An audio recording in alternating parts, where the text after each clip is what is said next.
Hi guys! I'm back. What a vacation. It seemed like I was gone forever. Anyways, I was gone for 14 days and we had a blast. We were in Puerto Rico, for those of you guys who don't know. It was just awesome. But what I want to first say is thank you to all of you guys who sort of kept me company. Like I was posting on Facebook a lot more than someone who's on vacation would usually do, but I did. And those of you who commented, you know who you are. Thank you for being there and keeping me company. So I wanted to talk about, and this is relevant to HCG, is the food. So I'm gonna do a disclaimer right now. I may show pictures of food. I will definitely be talking about food. So if you're hungry, watch this later after you eat. Anyways, okay, so Puerto Rico is like the Philippines. Those of you who are Filipino know that we eat a lot of pork. All over Puerto Rico, they sell or they serve lechon. And for those of you who don't know what that is, it is roast pig. Succulent, crunchy skin, juicy pork. Straight off the spit. And man, was it delicious. And it tasted exactly the way the Filipinos would make it, and which leads me to believe that it is of Spanish influence, since the Philippines was occupied by Spain for hundreds of years, and so was Puerto Rico.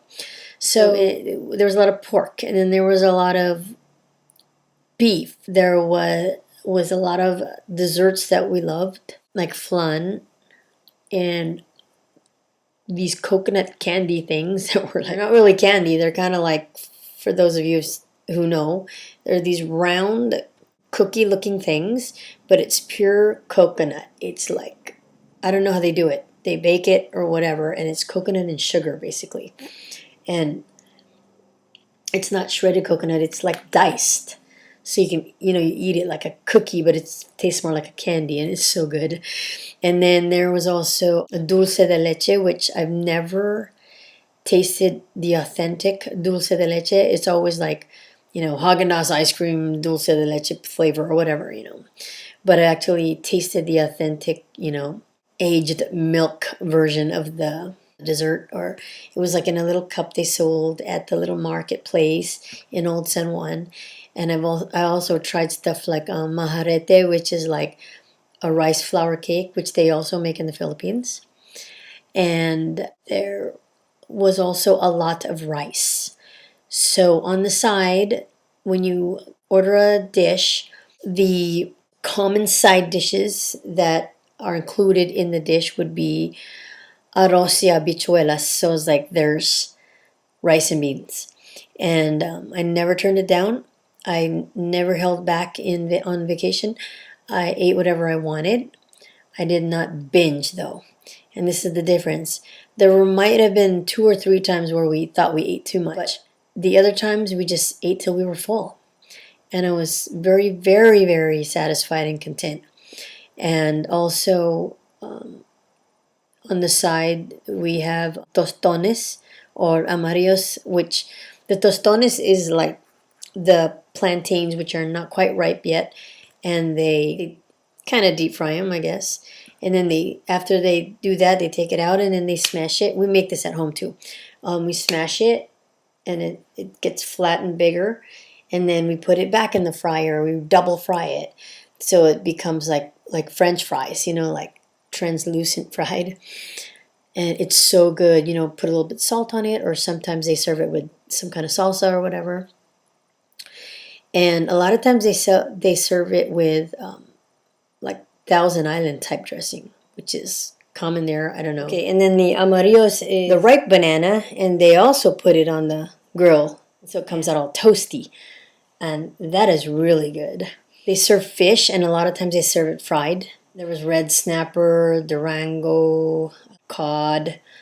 There is something called bacalaitos, which is, well, there's something called bacalao where it's the codfish in like onions and tomatoes, and it's just served fresh like that. It's like ceviche. It's very fishy And I would say it was an acquired taste, but I like that kind of stuff because Filipinos eat a lot of fishy things.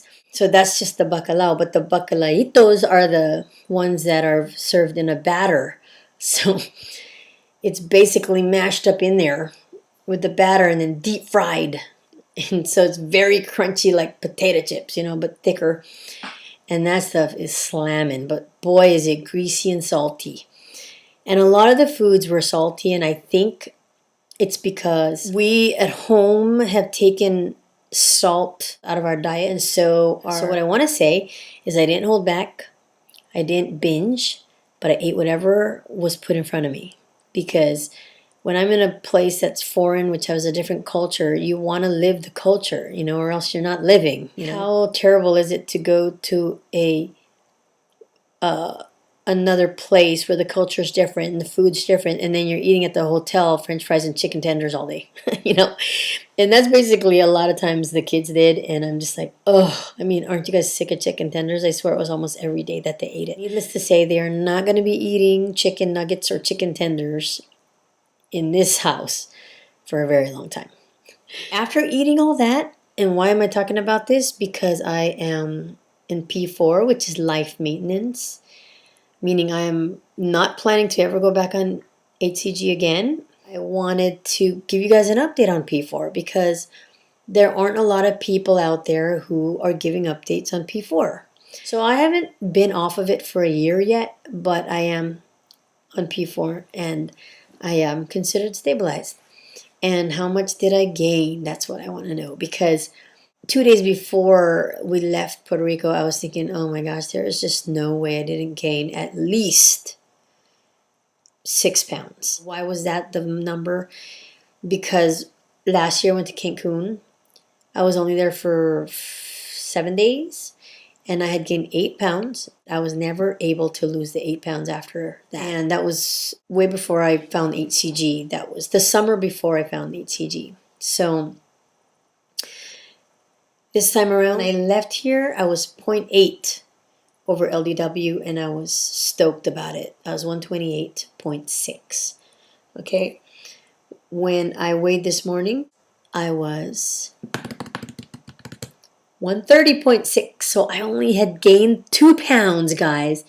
2 pounds. 14 days eating rice every single day. Rice with oil. They dry fry their rice with oil and put salt, and then they steam it. So that's unheard of. Because those of you who've known me know that rice is like the devil for me. And it just wasn't anymore. And I don't know if it's because I didn't binge on it or anything like that. But I know that I at least ate a cup and a half the side dishes when they would bring them out. So it's just amazing. And everyday French fries, it's amazing to me that I had only gained 2 pounds. And I never did a steak day even though I wanted to. I never did a protein day even though I wanted to. But I did try to drink a lot of water and it was very hot. So it was easy to just grab some water. The weird thing is, and I don't know if it's because it's humid, but I always felt like bloated, like full. I don't mean just bloated my body, but like full of water. Like when I would try to drink a bottle of water, I couldn't do it. I'd be like, oh, like I felt like it was full of water and I couldn't drink it. So needless to say, I don't think I drank 8 glasses of water ever during the vacation. But I did swim every day. I did not swim in an exercise fashion. I did it one day.